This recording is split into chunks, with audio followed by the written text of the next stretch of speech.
여러분, 고대의 세계 채널에 오신 것을 환영합니다. 오늘 영상은 하나의 질문에서 시작됩니다. 서로 다른 언어와 상징을 쓰는 종교들이 사실은 같은 지도를 다른 색으로 그려온 것이라면 어떨까요?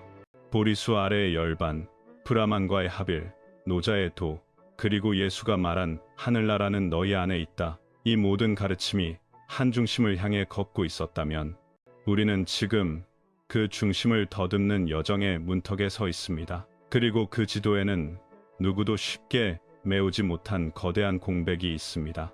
12살 성전의 소년으로 마지막 장면을 남긴 뒤 30살 완성된 스승으로 돌아오기까지 예수의 18년 침묵, 그 사이에 도대체 무슨 일이 있었던 걸까요? 헤아려 봅시다. 위대한 삶의 전기에는 종종 설명되지 않는 시간의 틈이 있습니다.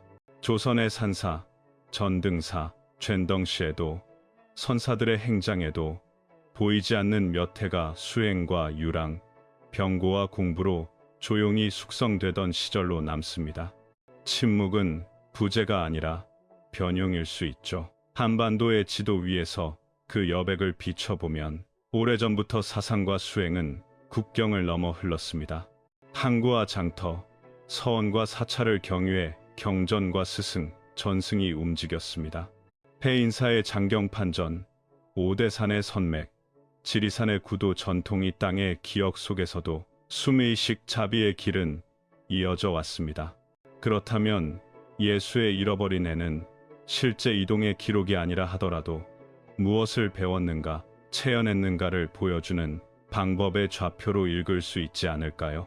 19세기 말 설악의 칼바람 속을 넘어오던 서양인 여행자가 다리를 다쳐 오대산 월정사에 머물렀다는 연대와 실명이 분분한 전승이 있습니다. 그는 온돌방의 고요 속에서 스님들과 대화를 나눕니다. 한문과 범어 의문이 스미는 산사의 언어로 차가 식어갈 때쯤 노승이 낮게 속삭입니다. 장경각 깊은 칸에 서역 성자에 관한 필사 단편이 있다고. 나무와 먹향이 뒤섞인 판전에서 필첩이 펼쳐지고 그곳엔 이사게스라는 이름이 보입니다. 서쪽 바다를 건너온 젊은 성자, 고향을 떠나 진리를 구해 산과 사막을 지나며 자비, 무집착, 호흡과 의식을 다루는 법을 익혔고 병자를 손으로 어루만져 낫게 했으며 약한 이들과 함께 먹고 잤다. 그리고 돌아갔을 때 그의 말은 권력을 불안하게 했다. 이야기의 선율은 너무도 익숙합니다. 예수를 연상시키는 울림이죠.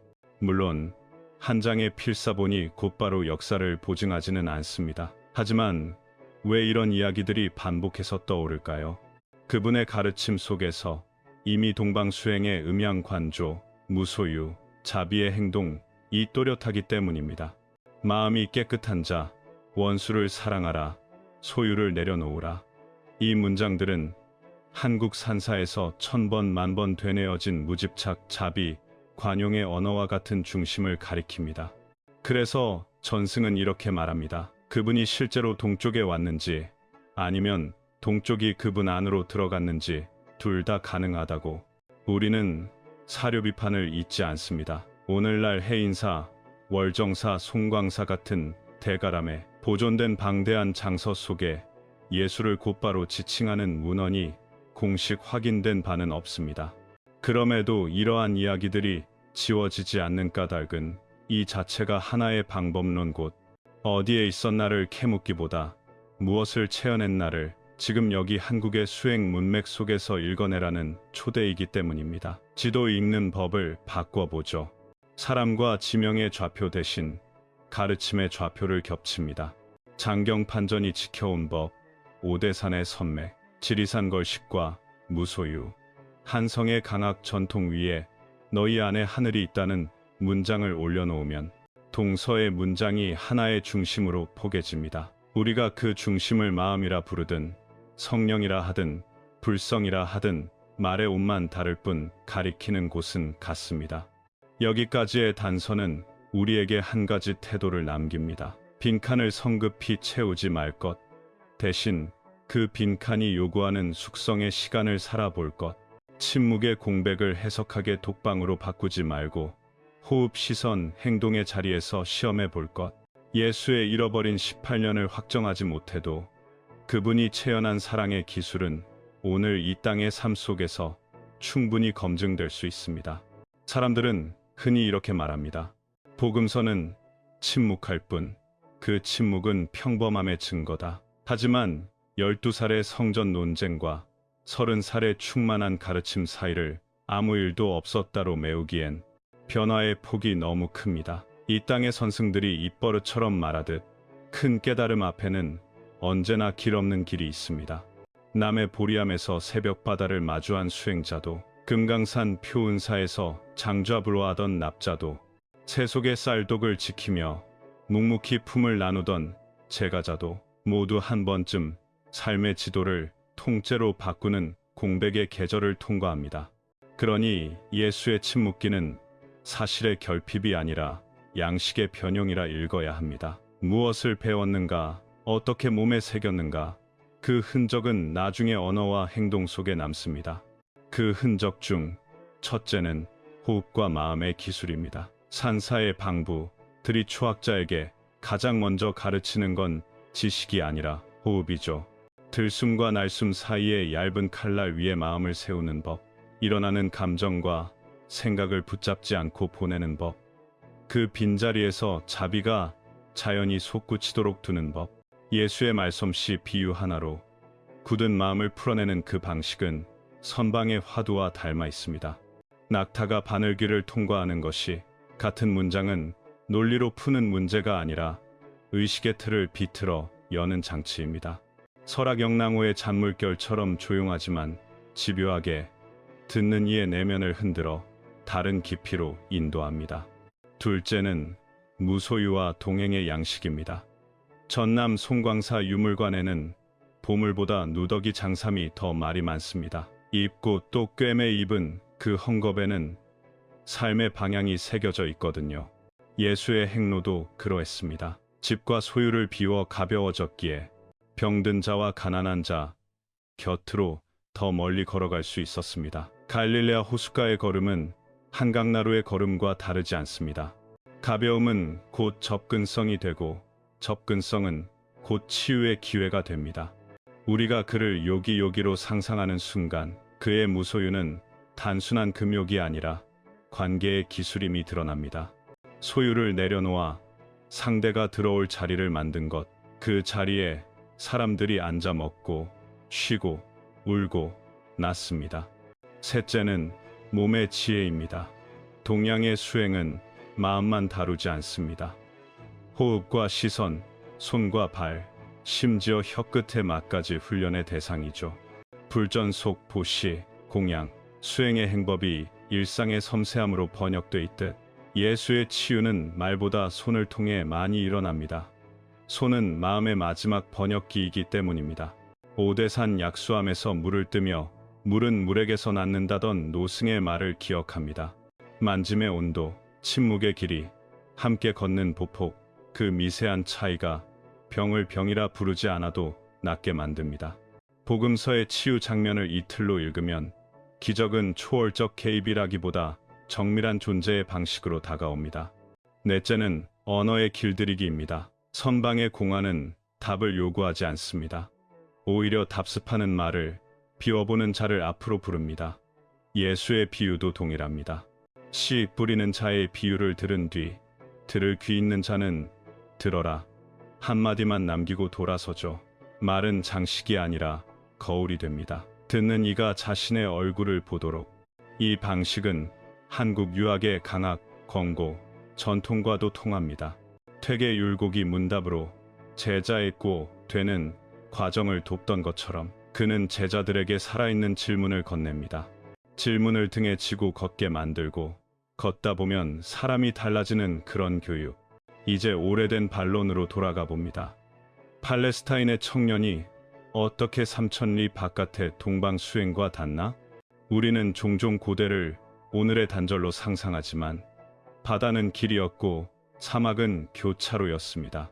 지난 친가, 신라 이전에도 연해와 사막길을 따라 사상, 상업, 기술은 교역됐습니다.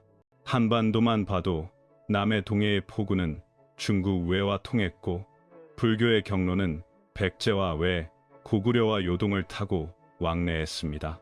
당대의 실크로드가 지중해와 간다라를 엮었다면 동북아의 해로 한류는 산동, 요동, 한반도, 외를 묶었습니다. 그러니 예수의 발이 꼭 히말라야를 넘지 않았다 해도 사상의 결은 바다와 사막, 장터와 사원, 상인과 수행자를 통해 사람들 안으로 흘러들 수 있었던 겁니다. 동쪽이 그분 안으로 들어왔다는 말은 시적 표현이지만 동시에 교역, 번역, 이주라는 사회적 메커니즘의 정직한 요약이기도 합니다. 그렇다면 우리가 할 일은 무엇일까요? 첫째, 사료는 사료대로 엄정하게 읽되 침묵이 요구하는 실천의 검증을 외면하지 않는 것. 둘째, 어디였나 보다 어떻게 살았나를 우리의 장정, 서울의 골목, 부산의 업한장, 전주의 시장, 강릉의 학교에 끌어와 대조해 보는 것. 셋째, 종교의 언어를 경계 짓는 장벽이 아니라 번역의 다리로 사용하는 것. 성령과 불성, 하늘나라와 열반은 한국어 안에서 서로를 비추는 상호조명일 수 있습니다. 마지막으로 이 모든 논의가 생산적이려면 우리의 일상에서 작은 실험이 필요합니다. 오늘 하루 덜 소유하고 더 동행하기, 말 한 줄 줄이고 손 한 번 더 내밀기, 해질녘 10분의 조용한 호흡으로 마음을 씻기. 예수의 잃어버린 18년을 다 알지 못해도 그분이 남긴 사랑의 기술은 이렇게 우리의 시간이 되어 다시 태어날 수 있습니다. 러시아 언론인 니콜라이 노토비치의 일화부터 짚어보겠습니다. 1887년 그는 히말라야를 횡단하다가 라다크 인근 산길에서 크게 다쳐 걷지 못하게 됩니다. 가까스로 몸을 의탁한 곳이 헤미스 사원, 티베트 불교의 오래된 수도원이었죠. 그는 몇 주 동안 치료를 받으며 승려들과 대화를 나눴고 그 과정에서 한 가지 놀라운 전언을 듣습니다. 사원의 장서, 장수계, 이사라는 서방 성인의 전기가 전해진다는 것. 노토비치는 승려의 낭독을 받아 적어 훗날 알려지지 않은 예수의 생애라는 책으로 펴냅니다. 내용의 핵심은 간단합니다. 서방에서 온 이사라는 청년이 젊은 나이에 고향을 떠나 동방에서 수학했고 자비와 비움, 치유의 길을 익힌 뒤 다시 서방으로 돌아가 박해를 받았다. 한국 독자에게 이 장면을 더 또렷이 그려보자면 헤미스의 장경각을 해인사, 장경판전 혹은 규장각, 장서각 같은 기록의 집에 비유해도 좋습니다. 빛이 잘 들지 않는 목조, 서고, 곰팡이 냄새가 옅게 배인 장지 표지, 승려의 느린 억양으로 울리는 고어구, 낭독. GTS로 듣는 분들은 여기서 한 박자 쉬어 장서의 먼지를 털어 올리는 소리와 넘기는 장지의 바삭함을 마음속에 그려보세요. 물론 논쟁은 즉시 시작됐습니다. 유럽의 신학자와 사료학자 상당수는 노토비치를 사기꾼이라 몰았습니다. 그런 문서는 없다, 번역이 꾸며졌다는 비판이 이어졌죠. 반대로 완전히 거짓이라 단정할 만한 결정적 반증도 없다는 점을 지적하는 이들도 있었습니다. 한국식으로 말하면 사료의 존재 주장과 사료 고증의 엄정함이 부딪힌 셈입니다.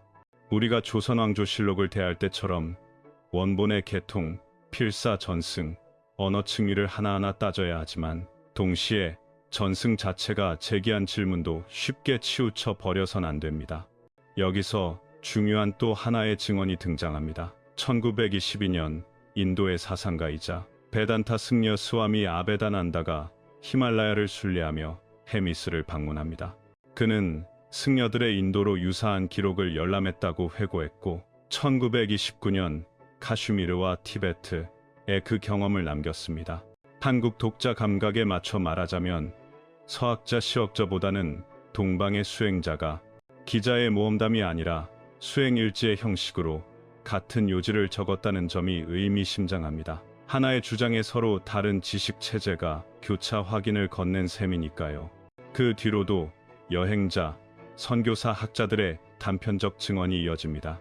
어떤 이는 헤미스웨의 사찰라사, 시무라 등에서도 유사한 전승을 보았다고 말하고 또 어떤 이는 팔리어 티베트어로 된 단편을 전해 들었다고 기록합니다. 물론 이들 기록은 일관된 필사계통도와 학계 합의를 아직 얻지 못했습니다. 그래서 우리는 두 가지 균형을 잡아야 합니다. 첫째, 있다, 없다의 흑백 논리 대신 사료 비판의 스펙트럼 위에 올려놓고 가중치를 계산하는 일. 둘째, 사료의 진위를 떠나 왜 그 이야기가 동서양 모두에서 끊임없이 재서사화되는지, 즉 문화적 수요와 영성적 상상력의 층위를 읽는 일입니다. 이 대목에서 한국이라는 현지 맥락을 더해봅니다. 한반도의 불교, 유학, 도교 전통은 오래전부터 번역과 수용의 기술을 발달시켜 왔습니다. 신라의 원효는 화쟁으로 사상 갈등을 녹여냈고, 조선의 유학은 강학, 공학으로 살아있는 문답을 길렀죠. 만약 예수의 침묵기, 동방수학 서사가 사실이든 아니든 한국의 해석 공동체는 이미 그 이야기를 소화할 근육을 갖고 있습니다. 서로 다른 언어로 말하는 진리를 상호 번역하고 실천으로 검증하는 힘 말입니다. 해인사의 판전이 원본을 보존하듯 우리의 수행은 진리의 살아있는 판본을 보존합니다.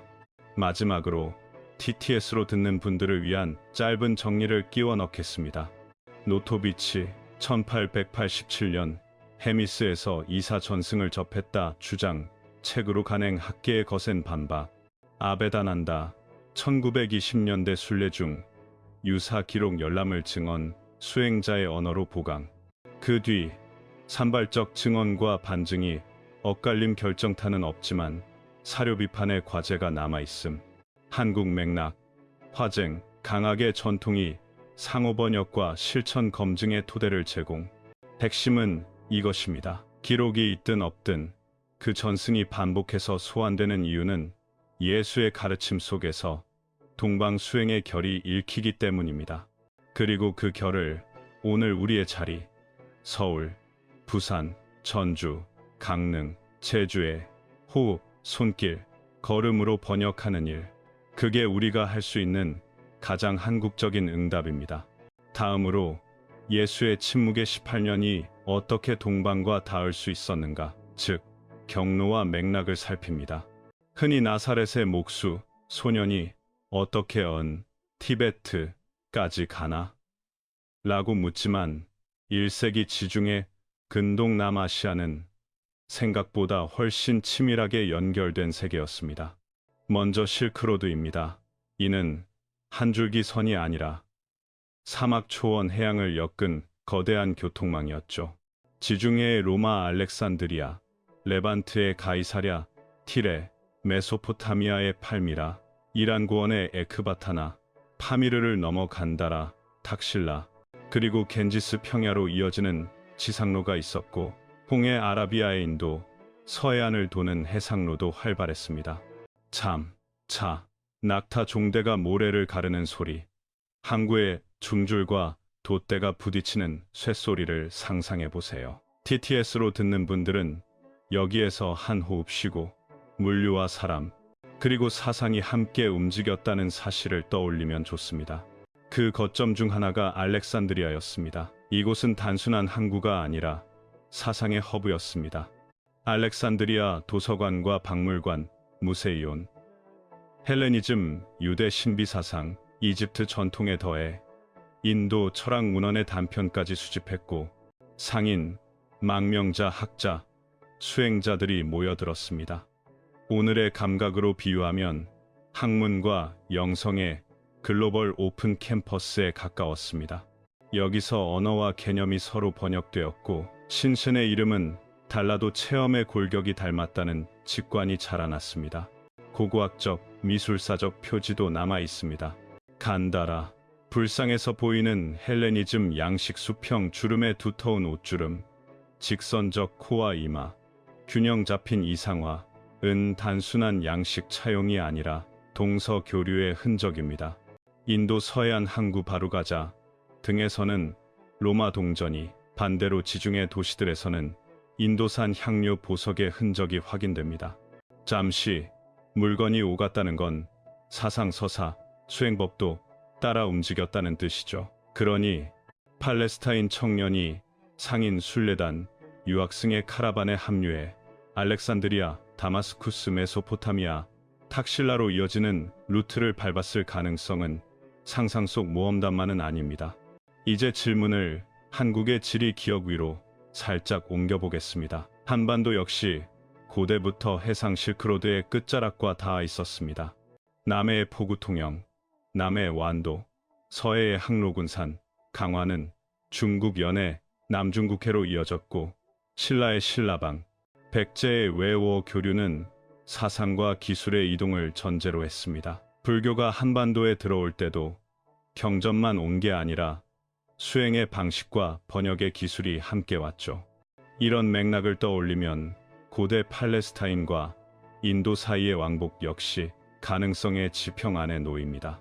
이제 본론으로 돌아가 예수의 가르침과 동방 수행의 결이 닮았다는 지적을 정리해 봅니다. 삶의 양식, 소유를 비우고 광야 고요로 물러나 기도와 침묵에 머무는 방식은 요기요기의 서사와 포개집니다. 가르침의 형식, 단순한 일상 비유가 청중의 의식을 뒤흔드는 역설적 장치로 기능하는 점, 이는 공안, 가람의 적 효과와 닮았습니다. 첫째가 꼴찌가 되고 낙타가 바늘귀를 통과한다는 말은 논리를 비트는 수행 언어입니다. 능력의 묘사, 치유, 군중급식, 자연 질서에 대한 권위 같은 표상은 동방에서 시디이절로 설명해 온 의식, 자연 상호작용의 상징, 문법과 호응합니다. 핵심 윤리, 원수사랑, 무소유, 내적 정결에 대한 강조는 베단타 불교의 비이중성, 아도아이타, 자비, 카루나, 무집착과 공명합니다. 그렇다고 해서 예수 동방 제자라는 도식적 등식을 밀어붙일 이유는 없습니다. 더 온건한 정식화가 가능하죠. 2. 실제로 동방을 왕래했을 가능성. 1. 동시대 영성 네트워크 속 상호 영향, 첨독자적 체험이 낳은 수렴적 발견. 이 세 축은 서로 배타적이 아니라 보완적 가설입니다. 사료가 더 확실해질수록 EBC의 가중치가 올라가겠지만 지금 당장은 1. 차지 설명력을 갖습니다. 즉, 연결된 고대 세계와 보편적 영성 체험이 서로 다른 문명에서 유사한 언어와 실천을 낳았다는 관찰입니다. 한국 맥락에서 이 논의를 실천적으로 바꿔 말하면 이렇습니다. 텍스트, 원전의 진위를 논하되 번역, 주석 비평을 통해 텍스트가 말하는 경험의 구조를 재구성합니다. 공관 복음의 기도 금식 시은, 삼중 구조와 선교의 정해쌍수 대응 등 수행, 기도, 침묵, 자선, 자비행을 일상의 리듬으로 조직합니다. 서울의 성당 4차 명상센터 공간은 다르지만 호흡의식 행위의 교육은 서로 번역 가능합니다. 공동체, 화쟁 허스의 기술로 다른 전통 간 오독을 줄이고 공유 가능한 핵심 사랑, 비움자비, 진실성을 공론장에 세웁니다. 마지막으로 TTS 호흡 포인트를 박아두겠습니다. 잠시 바다의 돛과 사막의 종대 사상이 이동하는 소리, 잠시 장서의 종이 냄새 번역의 역사가 숨쉬는 곳, 잠시 도심의 교회 종소리와 산사의 범종, 서로 다른 리듬, 같은 중심. 핵심은 단순합니다. 고대 세계는 연결되어 있었고 깊은 곳의 영성 언어는 서로를 이해한다는 것, 그리고 그 사실이 예수의 침묵기, 동방 수학가설을 가능성의 지평 위에 올려놓습니다. 다섯째로, 히말라야의 헤미스에서 전해진 이사이사의 기록 노토비치 사건과 그 후속 증언들을 차분히 살펴봅니다. 자씨 1887년 가을 러시아 언론인 니콜라이 노토비치가 라다크현 인도령 잠무카슈미르 산길을 넘다 추락사고로 다리를 심하게 다칩니다. 철산 바람은 칼처럼 차갑고 험로는 병원과 도시에서 한참 떨어져 있었죠. 그를 살린 것은 산능선 아래 티베트 불교 갤룩 계통의 고찰 헤미스 수도원이었습니다. 붉은 승복의 스님들이 낯선 이방인을 문답 없이 들여 치료와 숙식을 보살폈고 노토비치는 예정에 없던 장기 체류에 들어갑니다. 그는 회복하는 동안 수도원 도서관에 드나들며 스님들과 교유합니다. 헤미스는 지역에서 손꼽히는 사본 보관소 티베트어, 팔리어, 산스크리트어, 번역 경전과 지역 연대기가 층층이 쌓여 있죠. 잠시 어느 날 스님 한 분이 조심스레 서방에서 온 성자 이사이사에 관한 기록이 있다고 귀띔합니다. 노토비치는 간청 끝에 장정된 사본의 티베트어 본문을 낭독으로 듣고 통역을 거쳐 핵심 대목을 필사합니다. 요지는 이렇습니다. 이사라 불린 젊은 예언자가 서방의 가난한 가정에서 태어나 진리를 구하고자 동방으로 길을 떠난다. 그는 인도 티베트에서 베다 전통과 불교의 자비무아 수행을 익히고 치유와 설법으로 명성이 나며 사제지스 계급의 반발도 산다. 수학을 마친 뒤 서방으로 귀환의 가르침을 폈으나 종교 권력과 충돌했고 고난과 처형을 겪었다. 노토비치는 귀국 후 이를 바탕으로 알려지지 않은 예수의 생애 The Unknown Life of Jesus Christ를 출간합니다. 폭발적 관심과 동시에 매서운 반발이 뒤따랐습니다. 서구 학계, 교회 일각은 그를 위조, 선정성으로 몰았고 그런 사본은 없다는 부정 증언도 나왔죠. 왜 이런 엇갈림이 생겼을까요? 몇 가지 맥락을 짚을 수 있습니다. 식민 권력과 종교 권위의 긴장. 당시 라다크 티베트권은 영국령 인도와 접경 외교 치안 이유로 수도원이 침묵 전략을 택했을 가능성. 장서 관리 관습, 동아시아 사찰처럼 합천, 해인사 장경판전, 원본 등사, 주회가 따로 존재하고 공개, 비공개 범주가 구분됩니다.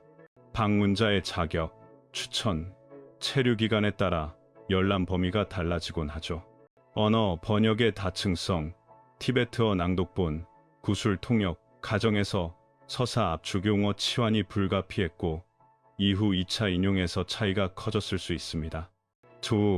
논쟁이 가라앉을 무렵 동방에서 권위 있는 증언이 하나 더 등장합니다. 1922년 인도 베단타 승려스와미 아베다난다 라마크리슈나의 제자가 직접 헤미스 방문 후 이사 사본의 존재를 확인했다고 기록합니다. 그는 수도원 측 낭독과 해설을 장시간 청취했고 귀국 뒤 캐슈미르와 티베트에서 1929에 관련 내용을 담았죠. 아베다난다는 선정주의와 거리가 먼 실천가 교육자로 명망이 높았기에 그의 보고는 노토비치와 달리 진중한 참고 사례로 회자됩니다. 그 이후로도 라다크라사 시킴 일대 여러 사찰에서 유사 모티프 서방 성자, 동방 유학, 치유, 자비 설법을 전하는 사본, 전승이 간헐적으로 보고되었지만 동일 문헌의 동시 교차 검증에는 아직 한계가 있습니다. 다만 문헌이 확정적으로 입증되지 않았으니 전부 허구라는 단정도 성급합니다. 사본학, 팔리오그라피 관점에서 보자면 고지대 사찰의 문헌은 기후, 정세, 종파 교체에 따라 이동, 감춤, 재장정을 반복해왔고 구술 전승이 텍스트와 공생하는 것이 보통입니다. 여기서 한국 사찰 장서 문화를 떠올리면 이해가 쉬워집니다. 해인사의 8만 대장경은 모판이 원본이지만 간행본, 주석본이 시대, 지역별로 다양하고 승가 내부 규약에 따라 열람 복사가 제한되기도 했죠. 강원권위에서는 구결토를 달아 이해 가능한 한국어층을 더했고 동일 경전이라도 강사 법맥에 따라 강해의 색이 미묘히 달라집니다. 히말라야 불교권에서도 비슷한 층위성이 작동합니다. 그러니 사라졌다 없다가 아니라 보존 접근 번역의 가변성 속에서 보아야 합니다. 그렇다면 내용의 신빙성은 어디서 가늠할 수 있을까요? 주제적 합치, 이사 문헌의 동방 유학, 자비 무집착, 권력과의 긴장 서사는 복음서의 핵심 윤리원수 사랑, 내적 정결, 무소유와 낯설게 닮음이 있습니다. 표현의 차이, 반면 굵직한 신학, 개념 삼위일체, 구속론 등은 이사 전승에서 희미하거나 부재합니다. 이는 수행 중심의 불교 베단타 문법에 맞춰 체험 서사를 강조했기 때문일 수 있죠. 지리, 경로의 개연성, 앞서 피사에서 정리한 실크로드, 해상로, 그리고 알렉산드리아 간다라 탁실라 네트워크는 사상 이동의 길을 열었습니다. 가능성의 창은 열려 있습니다. 요컨대 합리적 결론은 두 축의 공존입니다. 이디 문헌사적 확증은 아직 부족. 복수 사본의 개통, 연대, 필적 잉크 분석이 필요. 밀. 그럼에도 주제의 경로 문화사적 개연성은 충분 고대는 연결된 세계였고 영성의 보편적 체험 구조가 서로 다른 문명에서 수렴을 낳습니다. 한국 시청자를 위한 이해의 다리도 놓아봅니다. 장소의 상상, 히말라야 헤미스의 서구를 떠올릴 때 해인사 장경판전의 은은한 바람길과 목판의 결, 송광사 고서고의 묵향을 같이 떠올리면 사본 구술, 수행의 공생이 그려집니다. 교육의 리듬, 불교, 강원의 경율, 론 사막과 수도원의 성서 교부 영성 신학은 훈련 성찰 봉사의 리듬을 공유합니다. 텍스트가 삶의 형식을 만든다는 점에서 이사 전승의 가치도 역사적 사실 여부만이 아니라 수행적 효용에서 평가될 수 있습니다. GTS 호흡 포인트. 사본은 종종 숨는다. 정세가 바뀌면 다시 나타난다. 증언은 층위를 이룬다. 구술이 텍스트를 낳고 텍스트가 삶을 인도한다. 정리하면 노토비치 헤미스 아베다난다로 이어지는 가닥은 결정적 증명은 아니되 완전한 부정도 어렵습니다. 우리가 붙들 수 있는 최선은 열린 판단과 더 나은 검증, 그리고 무엇보다 그 이야기가 우리에게 요구하는 실천적 물음입니다. 만일 사랑과 무집착, 자비와 내적 정결이 진리의 공통 핵심이라면 오늘 한국의 일상에서 우리는 그것을 어떻게 연습할 것인가? 여섯째로 카슈미르 스리나가르의 로자발, 전승과 예수 생존 동방귀의 가설을 차분히 살핍니다. 잠, 히말라야의 설벽을 내려와 스리나가르 구시가지로 들어서면 관광지도에 잘 드러나지 않는 한 건물이 있습니다. 현지인들은 그곳을 로자발, 로자발라이라 부르고 오랜 세월 요자 아사프, 유제이사라는 신비한 인물을 모신 장소라고 전해왔습니다. 몇몇 구전과 지역 기록은 요자 아사프를 서쪽에서 온으로 온 예언자 또는 상처를 지닌 치유자로 묘사합니다. 전승의 핵심은 간명합니다. 서방에서 온 성자가 동방으로 와 정착했고 연민과 치유의 가르침을 전하며 늙어 자연사했다. 무덤 내부 석재에 발자국 부위가 표식으로 남아있는데 어떤 이들은 거기서 못자국을 연상합니다. 이름 요자 아사프는 현지어 발음의 차이를 거치며 예수와 의문상 닮은 꼴이라는 해석도 제기됩니다. 물론 정통 역사학의 견해는 신중합니다.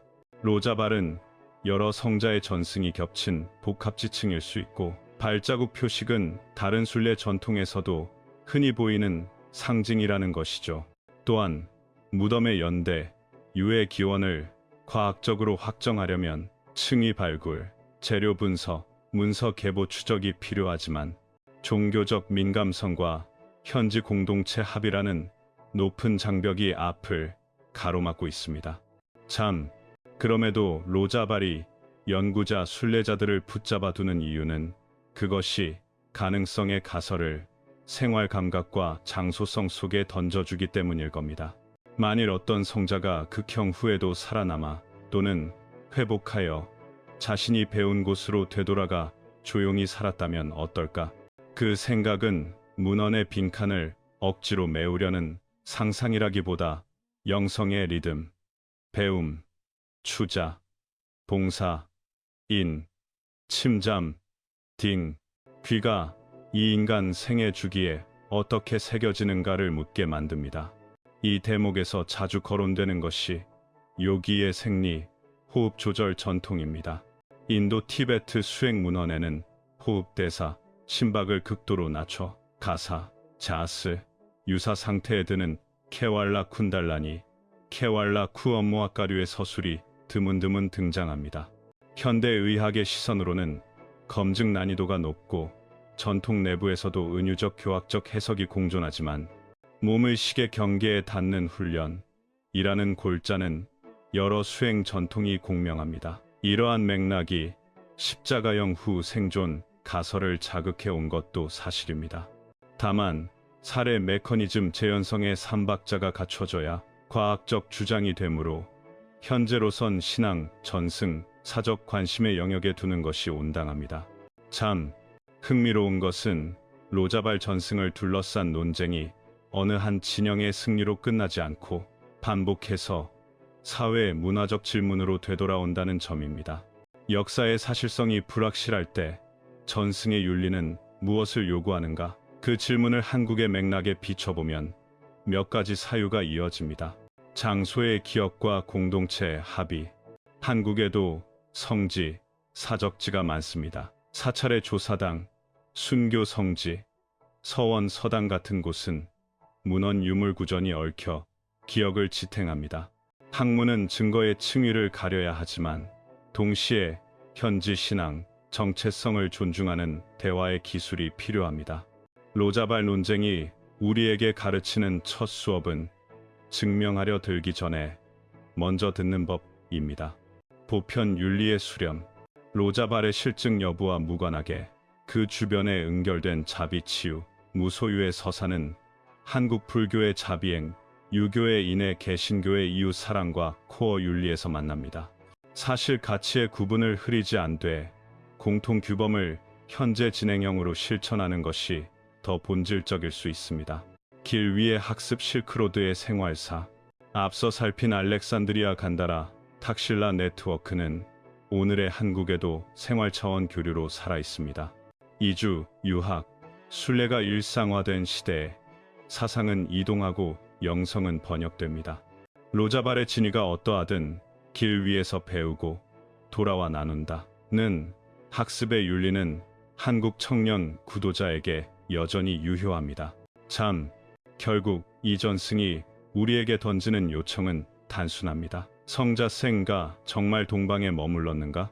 그 물음은 중요하지만 그에 못지않게 중요한 두 번째 물음이 있습니다.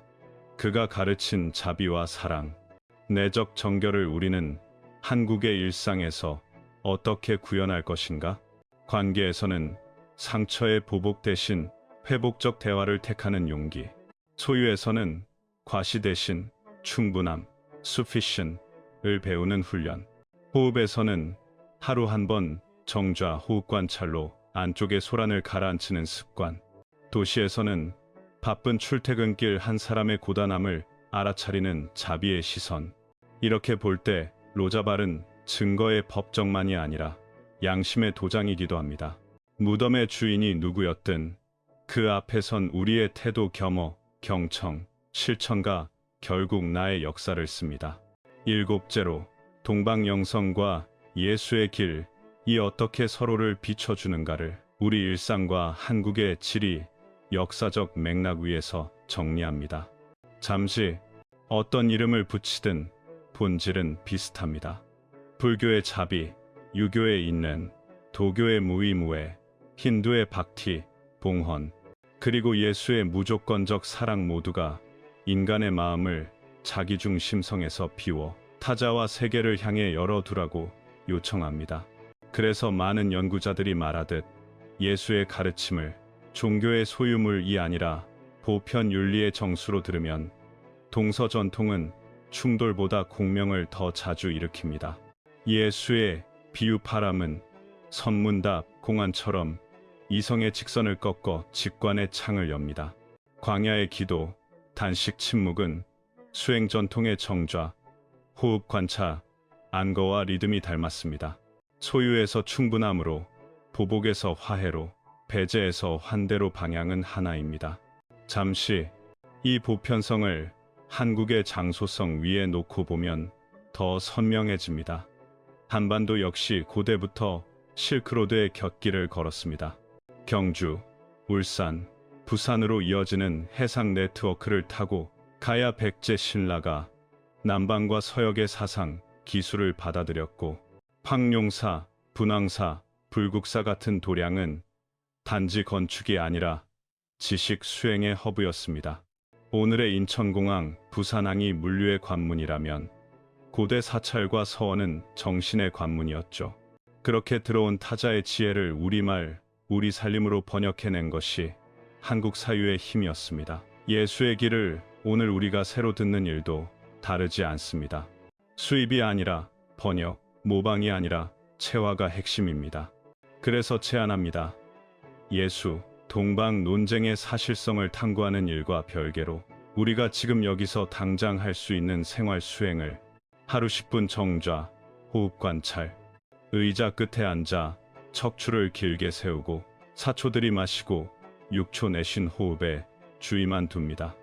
판단, 평가, 금지, 스마트폰 무음, 알람 10분, TTS 포인트, 들이마시며 알아차립니다. 내쉬며 놓아줍니다.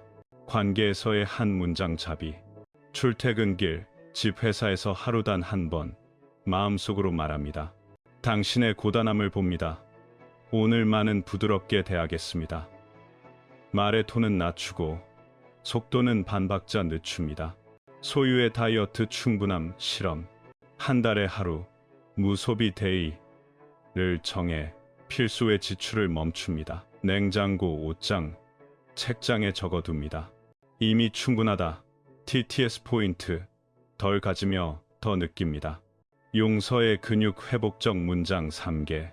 갈등이 생기면 설명 대신 감정, 욕구 요청의 3단 문장으로 시작합니다. 나는 해서 속상했어. 내가 원하는 거냐? 가능하면 해줄래? 보복의 회로를 끊고 관계의 회복을 우선합니다. 도시 순례. 내 삶의 성지와 우리에게도 성지가 있습니다. 출근길 횡단보도, 퇴근 버스 창가, 집 앞 골목 가로수. 그 자리에서 10초 감사기도, 메타 명상을 합니다. 모든 존재가 안전하길, 평안하길, 장소를 매일 같은 지점으로 고정하면 루틴에 힘이 붙습니다. 잠시, 물론 이런 실천이 곧바로 논쟁을 끝내주지는 않습니다. 문헌 비평, 고고학, 언어학은 자기 일터에서 계속 일해야 합니다.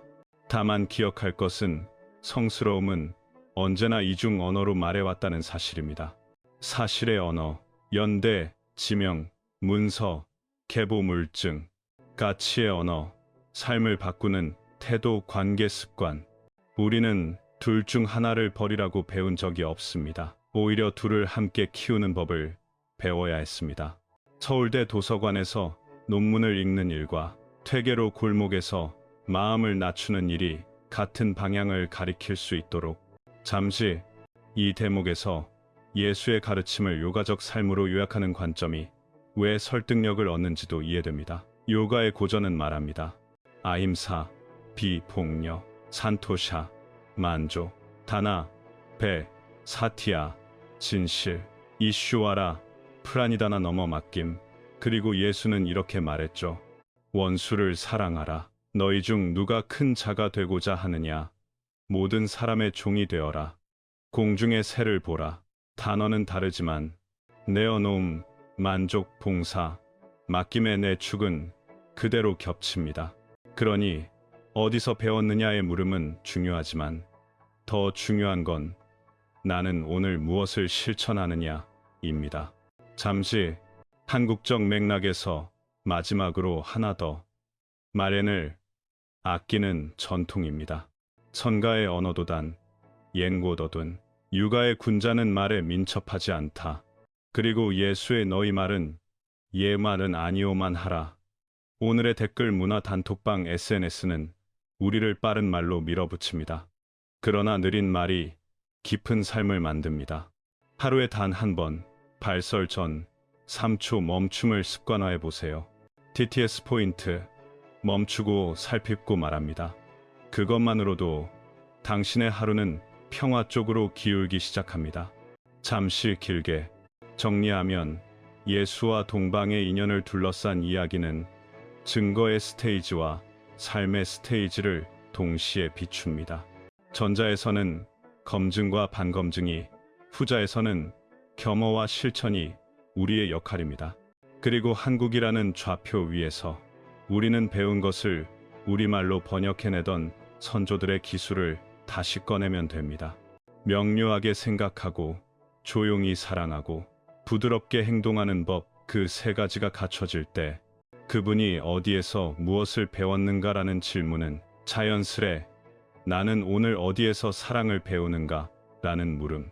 결국 예수가 실제로 인도나 티베트에서 수학했는지 그곳의 경전을 직접 배웠는지는 단정할 수 없더라도 그분의 길과 가르침, 그리고 세상 속에서 드러낸 삶의 방식은 인류의 오래된 영적 전통들이 집에 쿵못 띠유, 우리 안에 더 큰 자, 이름 붙일 수 없는 거룩한 현존, 고요 속에서 만나는 사랑과 지혜입니다. 부처가 자비와 내려놓음으로, 크리슈나가 무아의 행과 신에 대한 봉헌으로, 노자가 말없는 도로, 루미가 사랑의 황홀로 도달했던 그 자리, 예수는 그것을 하늘나라가 너희 안에 있다는 언어로 일깨웠습니다.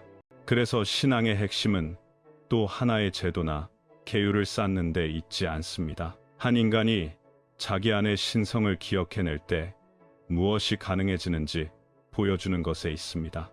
만약 예수가 특정 종교의 전유물이 아니라 누구나 따라 걸을 수 있는 한 길을 밝혀준 참된 수행자라면 우리가 물어야 할 질문은 그분이 누구였나? 가 아니라 나 역시 그 신성의 불꽃을 지니고 있다면 나는 오늘 어떻게 살 것인가? 일 것입니다. 여러분은 오늘의 주제에 대해 어떻게 생각하시나요? 댓글로 의견을 남겨주세요. 그리고 영상이 도움이 되셨다면 좋아요와 구독, 공유로 채널 세계 고대를 응원해주세요. 함께 인류의 오래된 비밀을 계속 풀어가 봅시다.